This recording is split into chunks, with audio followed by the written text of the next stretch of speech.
Hello students, welcome to JC classes. इस video में है क्लास 10th के एक्सरसाइज 3.7 का ऑप्शनल क्वेश्चन।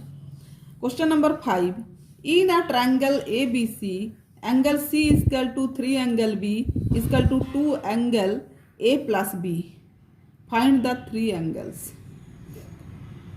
एक ट्रायंगल है ए बी सी जिसमें angle C equal to 3 angle B equal to 2 into angle A plus angle B है। तो हमें तीनों एंगल का मेजरमेंट कितना होगा वो फाइंड आउट करना है। तो देखिए कैसे होता है। सबसे पहले हम लोग यहाँ से सोल्यूशन स्टार्ट कर रहे हैं। सोल्यूशन, हाँ, गिवन क्या गिवन है हम लोग के पास? Angle C equal to 3 angle B equal to 2 whole angle A plus angle B. तो एंगल सी इक्वल टू क्या है? 3 एंगल बी है और 3 angle B equal to 2 into angle A plus angle B है। तो 3 angle B equal to 2 angle A. 2 क्या है? Angle A के साथ भी मल्टीप्लाई है और एंगल बी के साथ भी मल्टीप्लाई है। 2 angle A plus 2 angle B. Angle B को इधर लेके आते हैं, प्लस साइन है तो इधर आ जाएगा तो माइनस साइन हो जाएगा। 3 angle B minus 2 angle B equal to 2 angle A. तो 3 एंगल बी से 2 एंगल बी चला जाएगा तो क्या होगा?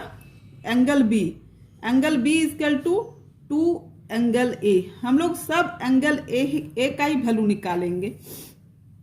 तो देखिए एंगल बी का भी वैल्यू हो गया। एंगल ए तो angle A as it is रहेगा ही। अब एंगल सी को भी एंगल ए के फॉर्म में हम लाने का कोशिश करेंगे। तो एंगल सी इक्वल टू क्या है? 3 एंगल बी है। तो एंगल बी का वैल्यू क्या है? 2 एंगल ए है। तो angle C equal to 3 into 2 angle A लिख सकते हैं, 2 एंगल ए। तो angle C equal to 6 angle A. अब हो गया, एंगल बी भी निकल गया, एंगल सी भी निकल गया, एंगल ए तो है ही। तो क्या करेंगे हम लोग? We know that the sum of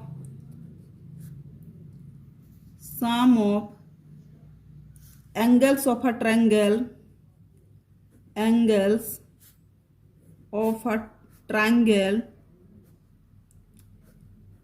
equal to 180 degree. इसका मतलब क्या? Angle A plus angle B plus angle C equal to 180 degree.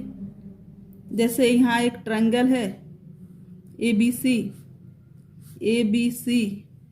Angle A, angle B, angle सी।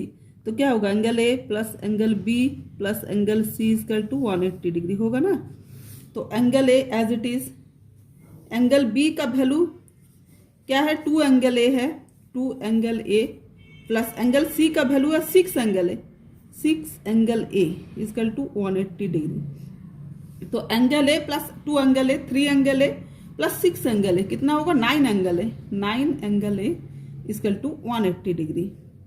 अब एंगल ए इक्वल टू 9 के साथ मल्टीप्लाई है, इधर आ जाएगा तो डिवाइड हो जाएगा। 180 डिग्री बाय 9, 9 2 जा 18, 0 डिग्री। तो क्या होगा? Angle A equal to 20 degree. Angle B equal to 2 angle A. तो एंगल बी इक्वल टू क्या है? 2 इंटू एंगल ए का वैल्यू क्या निकाले? 20 डिग्री। तो क्या होगा? Angle B equal to 40 degree.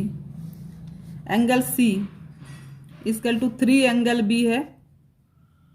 तो angle C equal to 3 into 40 degree. तो एंगल सी इक्वल टू क्या होगा? 3 4 जा 12, 120 डिग्री। तो हम लोग का आ गया angle A equal to 20 degree, angle B equal to 40 degree, angle C equal to 120 degree. यही है हमारा आंसर। अगर वीडियो अच्छा लगे तो लाइक कर देना और दोस्तों के बीच शेयर करना। Thank you.